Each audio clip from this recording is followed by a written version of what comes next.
सात समुद्र पारी रहेर पनि हाम्रो मन सधैँ मातृभूमिसँगै धड्किन्छ।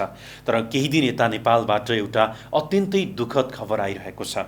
सुनसरीको देवानगञ्जमा भड्किएको अनपेक्षित धार्मिक हिंसा र त्यसपछि देशभर फैलिएको प्रदर्शनले हाम्रो सदियौँदेखिको धार्मिक सहिष्णुता र शान्त समाजलाई नराम्ररी खलबलाएको छ। यस घटनामा प्रधानमन्त्री बालेन शाह संवेदनशील नदेखिँदा यसले उग्र रूप लिएको भनेर टिप्पणी भएको छ। हिन्दू र मुस्लिमका नाममा भएको हिंसा सुनसरीबाट सप्तरी हुँदै वीरगञ्जसम्म चर्केर अशान्ति फैलिन थालेपछि प्रधानमन्त्री बालेन शाहले हिजो देशका नाममा सम्बोधन गर्दै शान्तिको अपिल गरे। त्यति मात्र होइन, प्रधानमन्त्री भएदेखि औपचारिक कार्यक्रम बाहेक नभेटेका शाहले राष्ट्रपति रामचन्द्र पौडेललाई शीतल निवासमै गएर भेटे। घटना संवेदनशील हुँदै जान थालेपछि प्रधानमन्त्री शाहलाई यसले निकै दबाव परेको महसुस भएको छ। यसअघि शाह चुप लाग्दा रासोपा सभापति रवि लामिछाने अघि सरे। सर्वदलीय बैठक गरे पनि प्रधानमन्त्री फेसबुकमा मात्र सक्रिय भएको भनेर आलोचना भएको थियो, जसले उनलाई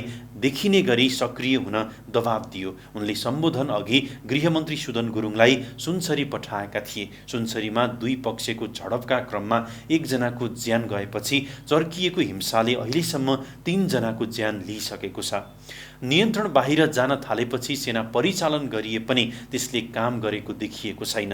नागरिकले प्रधानमन्त्रीको सम्बोधन खोजेपछि प्रधानमन्त्रीलाई दबाव परेको हो। राष्ट्रपति पौडेल, पूर्व राजा ज्ञानेन्द्र शाहदेखि काङ्ग्रेस सभापति गगन थापा सबैले शान्तिका लागि नागरिकसँग अपिल गरे र कार्यकर्तालाई पनि अपिल गरेका छन्। यसैबीच परिस्थितिलाई सामान्यकरण गर्न सरकारले पीडित पक्षसँग संवाद अघि बढायो। शुक्रबार गृहमन्त्रीको उपस्थितिमा देवानगञ्ज घटनामा ज्यान गुमाएका मृतकका परिवारसँग 7 बुँदे सहमति भएको छ। यस सहमतिसँगै आन्दोलनका कार्यक्रम फिर्ता लिइएको छ भने स्थानीय स्तरमा शान्ति बहालीको बाटो खुलेको छ। सरकारले मृतकका परिवारलाई राहत, मृतकलाई शहीद र घटनाको निष्पक्ष छानबिन गर्ने प्रतिबद्धता जनाएपछि सुनसरीको देवानगञ्जवासीसँग सहमति भए पनि हिन्दू सम्राट सेना नेपाल नामक धार्मिक सङ्गठनले धेरै जिल्लामा घटनालाई आधार मानेर बन्द आह्वान गरेको छ। तराईमा शान्तिको लामो समयपछि धर्मका नाममा फैलिएको यो समस्या